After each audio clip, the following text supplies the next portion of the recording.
Welcome to Infographica Central. Are you brave enough to face the unknown? Today we delve into the mind of a shadowy figure. This is not for the faint-hearted. Brace yourselves for a journey into sheer terror. Grip your seat as you read through a haunting tale. A name that sends shivers down spines. A figure cloaked in infamy. His life was a series of grotesque acts. His story is one of unimaginable horror. A tale that still haunts the corridors of crime history. Prepare to be captivated. Prepare to be horrified. This is a story that will leave you questioning the depths of human depravity. A story that will leave you questioning the depths of human depravity. Let's step into the shadows. Let's uncover the life and crimes of a man who turned nightmares into reality. The man who turned nightmares into reality. Can you guess who it is? Jeffrey Dahmer was born in 1960. From the beginning, his life was shadowed by darkness. His childhood was marred by dysfunction. His parents fought constantly. This turmoil planted seeds of isolation. Young Dahmer was a quiet child, unremarkable, yet distant. He had a fascination with dead animals, a gruesome hobby that hinted at darker proclivities. He collected roadkill. He dissected them. He reveled in the macabre. This eerie fascination set the stage. It was a prelude to the monstrous acts that would follow. Society overlooked these early warning signs. His peculiar interests were dismissed. Thus began the slow descent into madness. Dahmer's adolescence was no different. He became more withdrawn, more isolated. His dark fantasies grew stronger.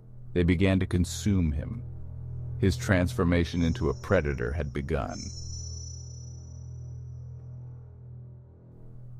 Jeffrey Dahmer's first kill came in 1978. He was just 18 years old. His victim was Stephen Hicks, a young hitchhiker, innocent and unsuspecting. The encounter began like many others, with an invitation for a drink.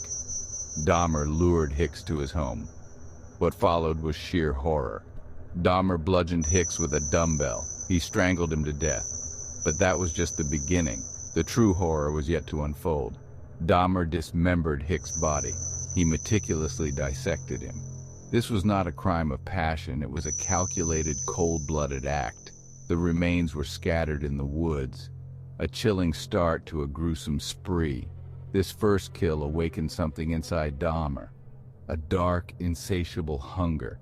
It was the beginning of a bloody trail, a trail that would span over a decade, a trail marked by unspeakable acts of violence.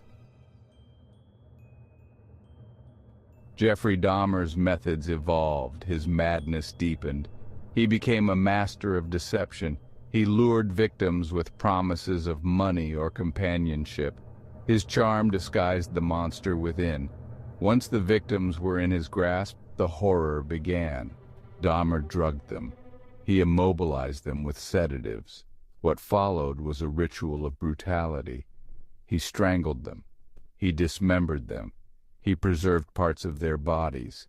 His apartment became a chamber of horrors. The walls concealed dark secrets. It was a place where nightmares came to life. The stench of death permeated the air, yet Dahmer remained undetected for years. Each kill brought him closer to the abyss. His need for control grew. He experimented with crude lobotomies. He sought to create living zombies. His methods were as twisted as his mind. The descent into darkness was complete. Section 5.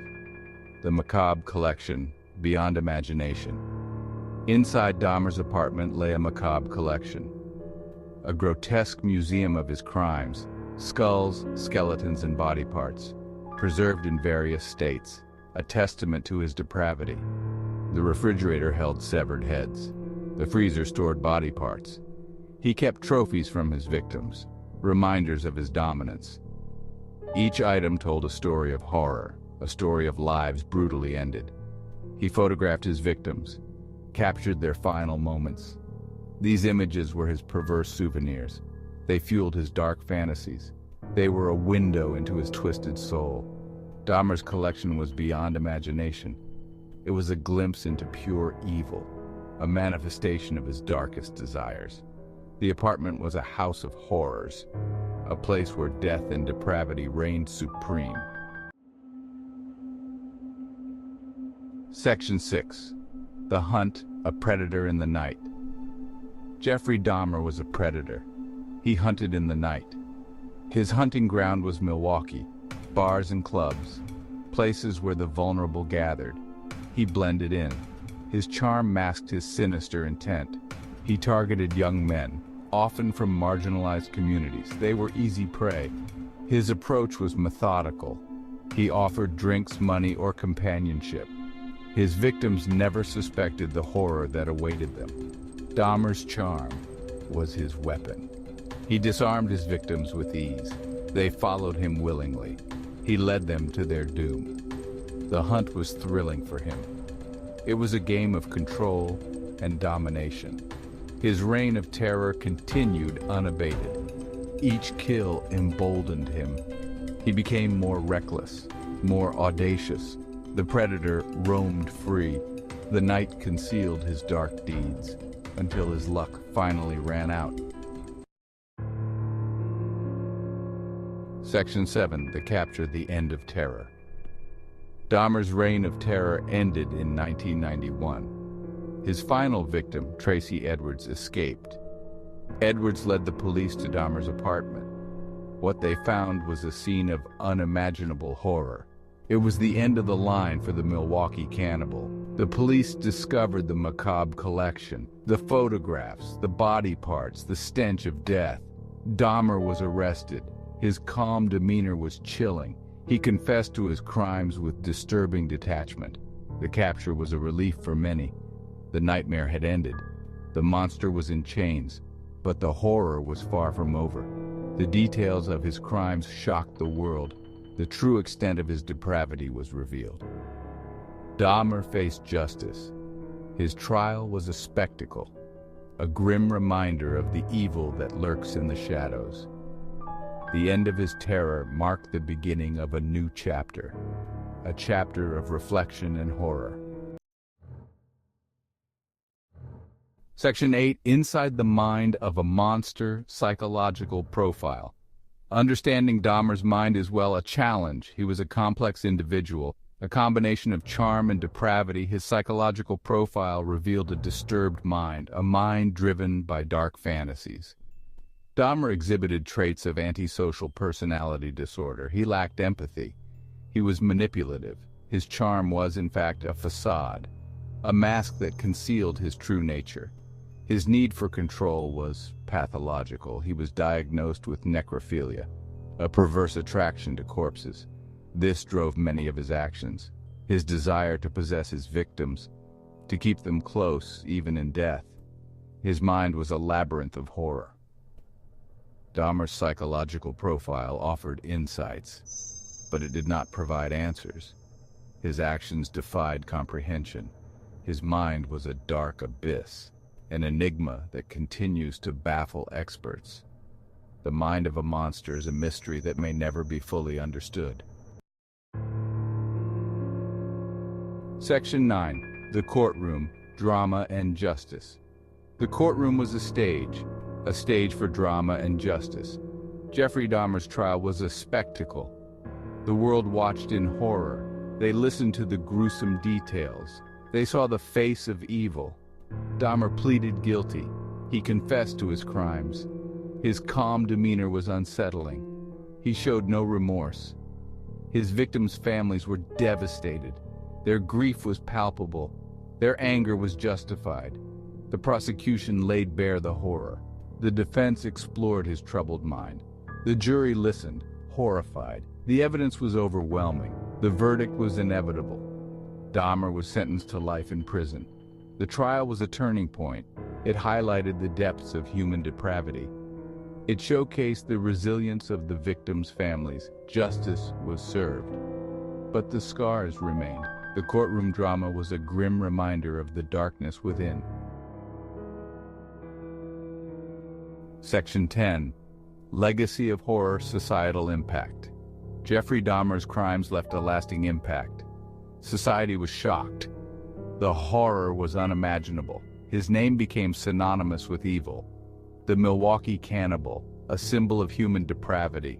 His crimes led to changes in law enforcement, improved investigation techniques, better support for victims' families. His case highlighted the need for vigilance, the importance of recognizing warning signs. Dahmer's legacy is one of horror, a cautionary tale, a reminder of the darkness that can lurk in the human soul.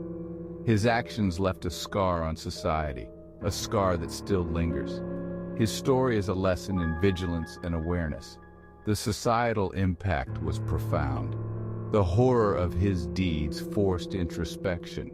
It led to changes, to improvements. But the horror remains. The legacy of Jeffrey Dahmer is a dark chapter in history, a chapter that will never be forgotten. Section 11. Final Reflections. Lessons Learned. The story of Jeffrey Dahmer is a tale of horror, a tale of darkness, but it is also a tale of lessons learned, a reminder of the depths of human depravity and the resilience of the human spirit. We learn the importance of vigilance, the need to recognize warning signs, to intervene when necessary. Dahmer's story is a stark reminder of what can happen when darkness goes unchecked. We learned about the resilience of victims' families, their strength in the face of horror, their quest for justice, their ability to heal. Their stories are a testament to the human spirit. Dahmer's tale is a dark one, but it serves a purpose. It reminds us of the importance of awareness, of vigilance, of justice. The lessons learned from his story are invaluable. They ensure that the darkness of the past does not repeat itself.